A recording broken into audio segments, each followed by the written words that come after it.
లబ్ధిదారులకు సరఫరా చేసే బియ్యంలో నాణ్యత ఉండేలా ప్రభుత్వం ఆలోచిస్తోందని మంత్రి నాదెండ్ల మనోహర్ అన్నారు. గత ప్రభుత్వంలో ఉన్న రేషన్ మాఫియాను అడ్డుకట్ట వేసే ప్రయత్నం చేస్తున్నామని చెప్పారు. ప్రభుత్వం కూడా సిట్టు ఏర్పాటు చేసిందని, 2,42,00,000 గ్యాస్ సిలిండర్లను వినియోగదారులు వినియోగించుకుంటున్నారన్నారు.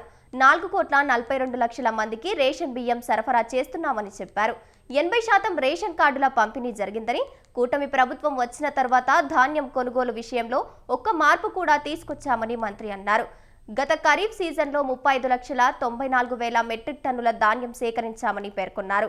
గత సీజన్లో 8,280 కోట్ల విలువ గల ధాన్యం కొన్నామని నాదెండ్ల స్పష్టం చేశారు. గత సంవత్సరం ధాన్యం కొనుగోలు విషయంలో ఒక మార్పు తీసుకురాగలిగాం. గౌరవ ముఖ్యమంత్రి గారు చంద్రబాబు నాయుడు గారి ఆలోచనతోటి ప్రతి రైతుకి మేలు జరగాలి, రైతులు ఇబ్బంది పడకూడదనే ఒక తపనతోటి మా ప్రభుత్వం ఆలోచించి కొత్త ప్రణాళికతోటి ముందుకొచ్చాం. గౌరవ ఉప ముఖ్యమంత్రి గారు పవన్ కళ్యాణ్ గారు ప్రత్యేకంగా ప్రతిపక్షంలో ఉన్నప్పుడు ఆయన చేసిన పోరాటాలు, ధాన్యం కొనుగోలు విషయంలో రైతు పడుతున్న ఇబ్బందులను గుర్తించి ప్రత్యేకంగా మేము కొన్ని వెసులుబాటు కల్పించి గత ఖరీఫ్ మాసంలో 35,94,000 మెట్రిక్ టన్నుల ధాన్యం సేకరించాం.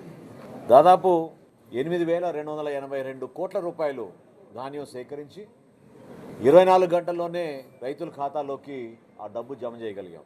ఇదే కాదు, వైఎస్ఆర్సీపీ ప్రభుత్వంలో వాళ్ళు చేసిన అనేక ఇబ్బందికరమైన పరిస్థితుల్ని దాటి రైతుకే వెసులుబాటు కల్పించాం. వాళ్ళు కోరిన విధంగా ఏ మిల్లు కంటే